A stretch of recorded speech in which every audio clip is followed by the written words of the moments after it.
Here we are for round 1. Let's see what our deck delivers. That looks like a very good hand, which I'm certainly not going to mulligan.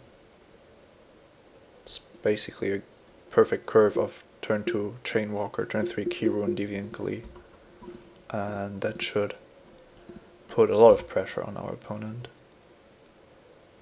Of course, if he's playing 3 power creatures, then he has a better way to get rid of the Chainwalker, but then again, we could also decide to drop Bellows Lizard on turn 3 rather than Deviant Glee. And if he doesn't play anything, that sounds like a much smarter idea.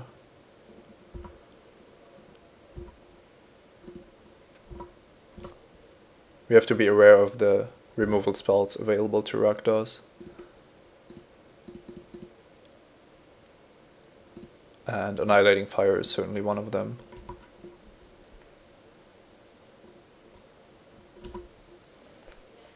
If we draw a land, we can just run out Spawn of Rixmadi. Yeah, he isn't unleashing, of course. Perilous Shadow, that's a card we could cast, and it wouldn't be bad. But we could also use the cards we have to get in for quite some damage. So I feel like the Perilous Shadow is still going to be good later on. And I kind of want to get this Deviant Glee in there. I could also Augur Spree, that's kind of the alternative. And then just hit for 4. But whether I draw a land or not, I want to spend my next turns doing that. I think it's actually best to do both and deal the highest amount of damage.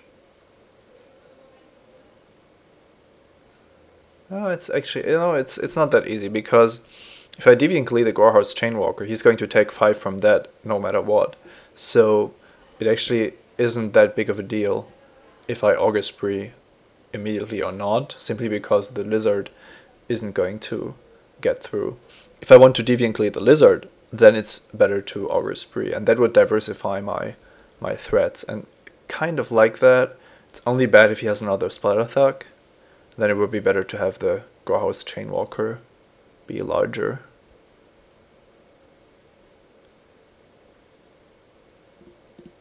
I think I can beat the second Splatter Thug, and it's better to diversify against removal.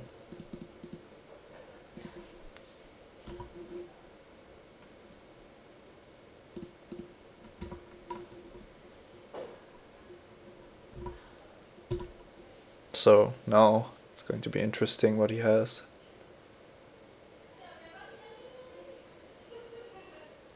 It's an Ogre Jailbreaker, okay, so we have some trouble getting through that. But Spawn of Rixmadi and a Pump on Bellows Lizard are both very suitable threats here.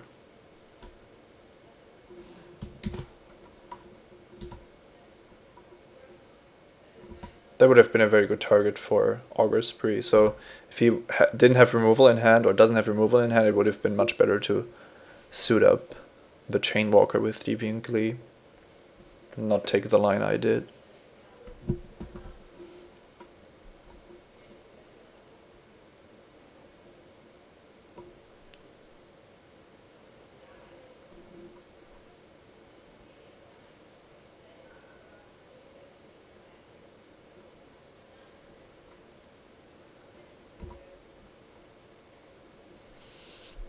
Another Swamp means that we can pump Bellows Lizard and drop Perilous Shadow, which sounds like something we should do. However, he does trade Racketeer for Bellows Lizard just like that, so maybe we just want to trade Jailbreaker and Spawn, drop the Shadow. Yeah, I like that better.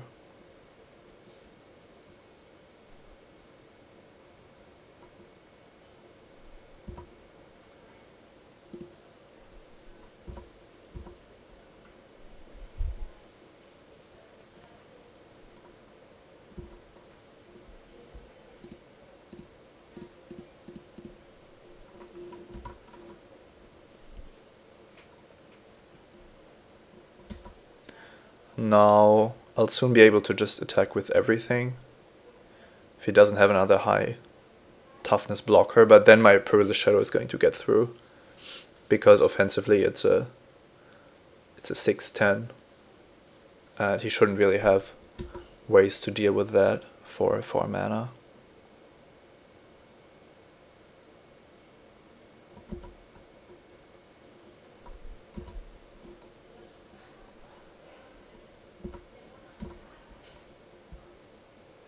Now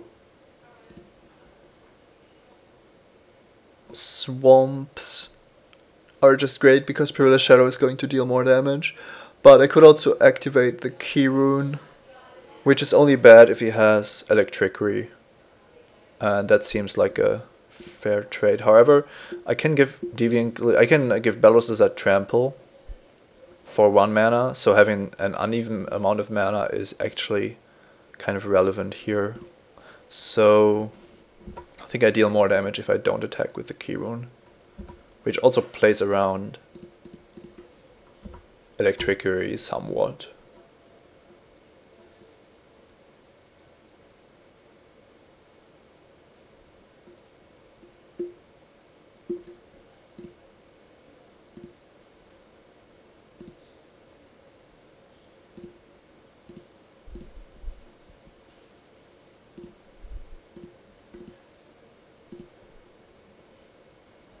Now my creatures are going to be dead, and he's going to go down to 4 if I pump everything. But that means that I'm somewhat dead to an Augur Spree on Perilous Shadow. And I can also play around Slum Reaper by keeping up mana for Key Rune. So I'm going to play that a bit defensively, going for a 2-turn kill, or a 1-turn kill if the Shadow lives. I feel like I should be winning if he has to chump block the Shadow next turn.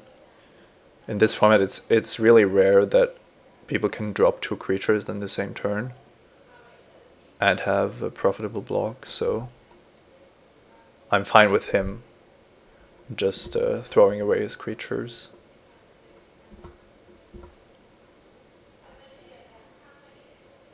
And now we probably just activate the Key Rune as well. Electricity still gets us, but that's about it. So if we activate, oh well, yeah, that should be fine. He isn't going to have everything.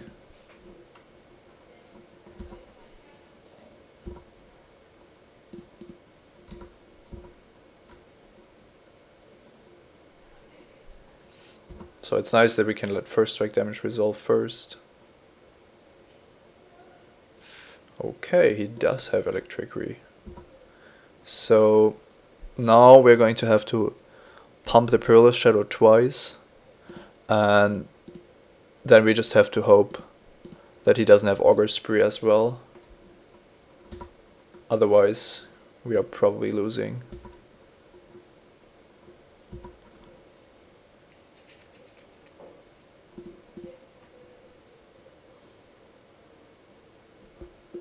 Okay, that's similar. Yeah, I tried to play around that as long as possible, and then he had only 1 mana untapped. He had to have Electricity and 4 damage spell to punish us, and I thought that wasn't very likely, so I just ran out my stuff. That's also pretty ballsy here.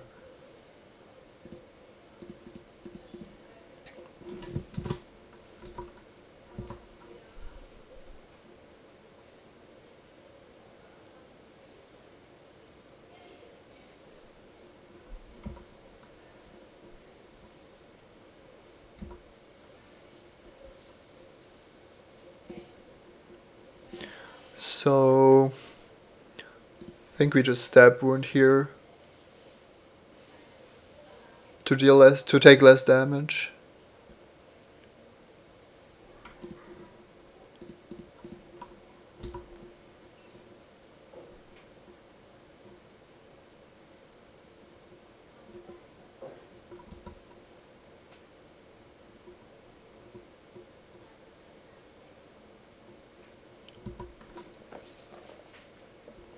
Let's see if we can win this despite his ways to deal with everything we had. It's still going to be a close race.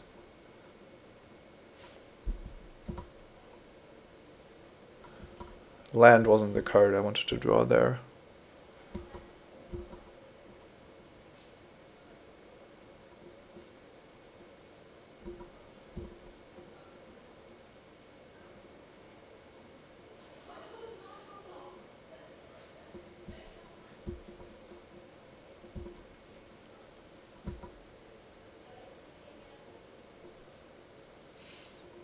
So now he has another gold spell, which probably spells doom for us.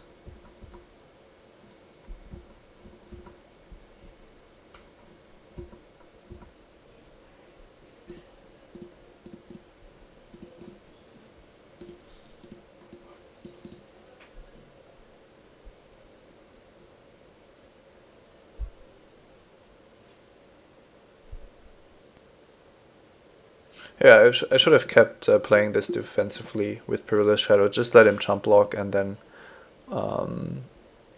he has to play something or jump block again, and he just loses to the Shadow. So I misplayed that because I didn't think he would have both Electrickery and a way to deal with my Shadow, which was wrong. So played this correctly until the turn where I lost everything,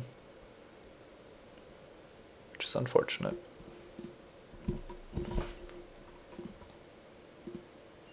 Going to keep this. I have a Racketeer to discard additional cards and have a good shot at making this 5 power on turn 4.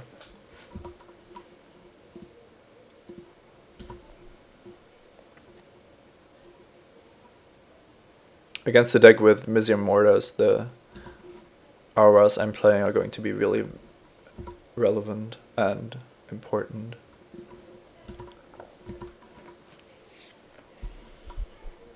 Probably shouldn't have led with Swamp but with Mountain, because if I had drawn a Frostburn Weird, I wouldn't have been able to play it.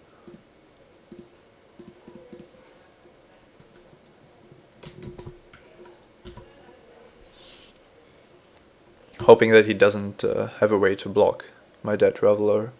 Lava Crew would be the worst.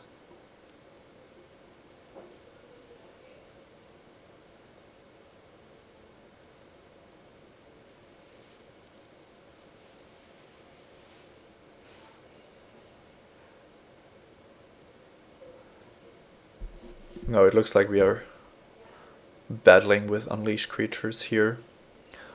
And Pursuit of Flight looks interesting, just as a quick way to deal 5 here. Yeah, I kind of like that.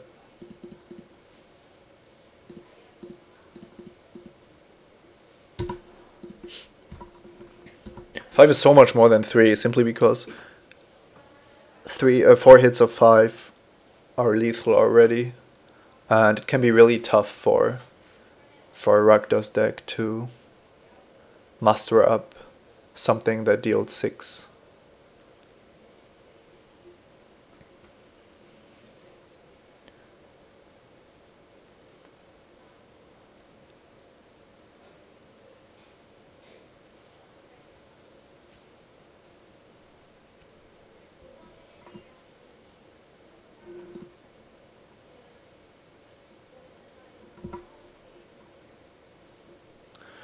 Okay, that makes the decision easy to just drop the island, make this flying, and drop Spawn of Rixmadi as well.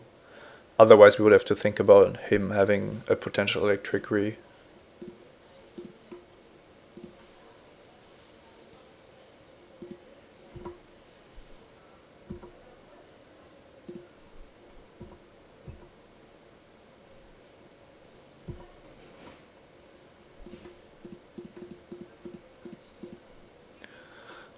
I don't think that I'm going to have to block with this. On the other hand, I'm trying to kill him in swings of 5, so I don't think it's that relevant to make this 4 toughness. Maybe it's relevant if he has Annihilating Fire. So the question is if it's important to block this, for example. Don't think it is, so I'm going to Unleash.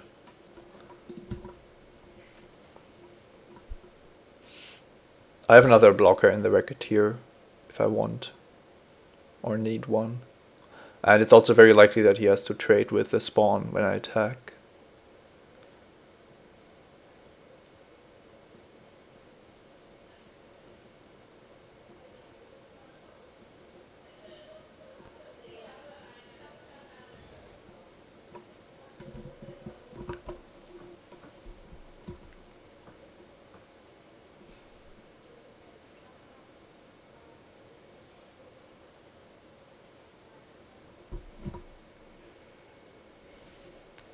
So now his Racketeer just prevents 6 damage when if he blocks. And we can only produce one blocker in the form of long legs. But that's certainly better than nothing. We could also use Racketeer to discard a swamp, but if we don't draw a mountain or a spell we can cast, then our key rune isn't active either. So I feel like just dropping the long legs here after attacking with both creatures is the right play. I don't feel like getting in there with the key rune. I need my blockers, so I'm also not dead to an overloaded Missing Mortars, which is important.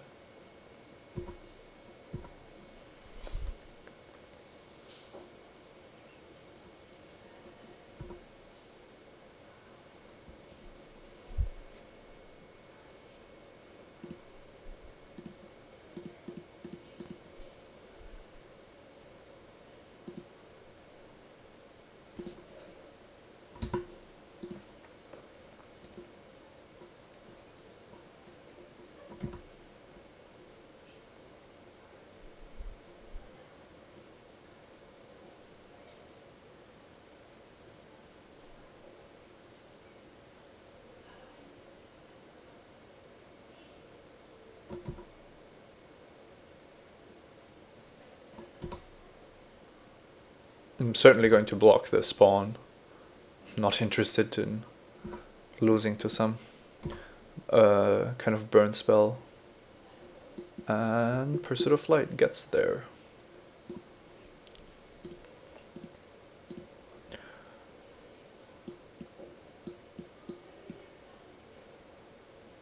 Yeah, I think that Trader's Instinct is still not good enough. Even though it might be very good in certain situations, I think we can't really rely on it doing anything, so I like the deck as it is.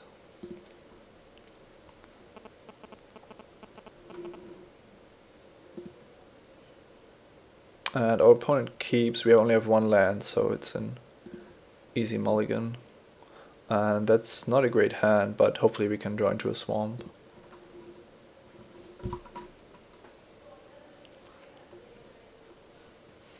Then just suit up the Cackler and beat down. Purple Shadow gives us a good late game, even if we are flooded. And we'll know to play around Missing Mortars now.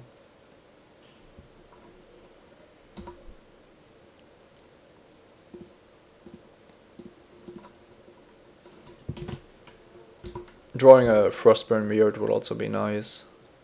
Or of course Gorehouse Chainwalker.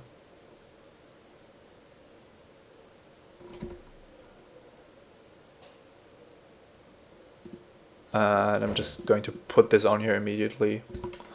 Don't see a reason to wait. And a 4-3 is actually going to be quite tough for him to handle if he doesn't have a removal spell right now.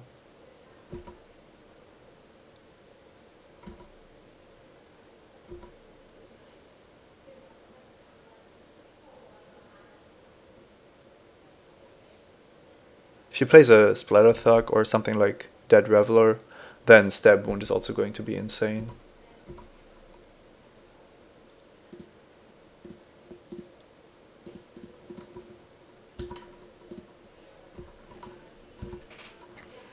Now this race looks like it's completely in my favor, and hopefully he doesn't have anything to stop my Cackler this turn.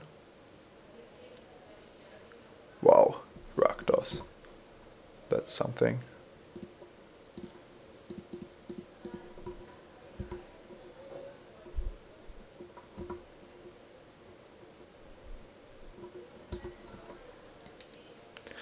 So how do we beat the Rakdos? If he attacks with it, we might have a shot because he doesn't have any blockers.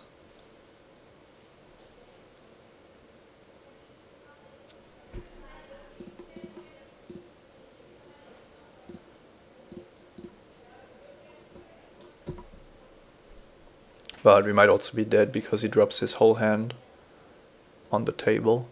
We can still win with a variety of cards, including Pursuit of Flight, because Rakdos Kekler is going to gain flying and just kill him. Annihilating Fire. So he has to block the Kekla this turn and the Shadow, but he deals us 9 on the swing back because we have to spend 4 mana into the Shadow. So the Shadow can also block, which means that I might be able to just only attack with the Kekler, chump block with Shadow, and Annihilating Fire, Grim Roustabout, and that still gives me some outs, depending on how he plays.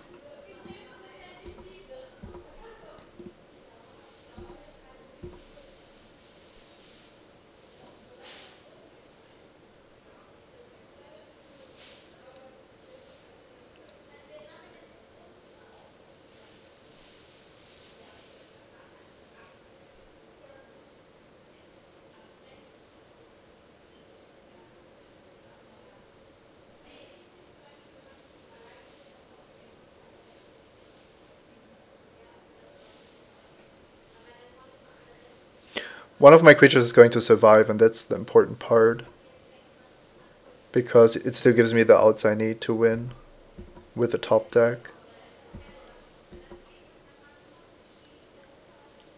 In the best case, he might not even have the option to attack with everything, because he might be dead on the backswing. But on the other hand, he might just risk it. I mean, I would try on if I were him. So now this is 9 damage, sadly. So I'm going to have to lose the Shadow and Annihilating Fire the Roustabout.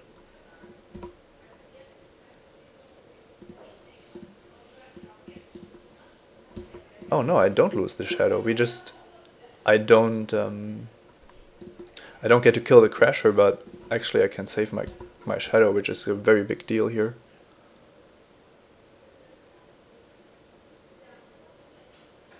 I thought that if he blocks with Weird and keeps the Crasher, everything is fine, but it looks like we might actually get there. It's also possible that he has 2 blockers now, which would be insane. So let's see what happens if we attack with both.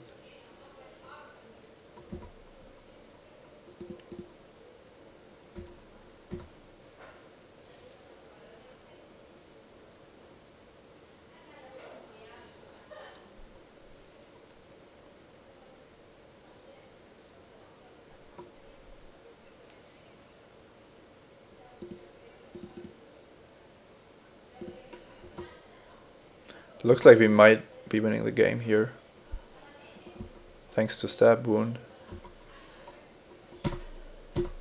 Oh wow, man, can't believe it.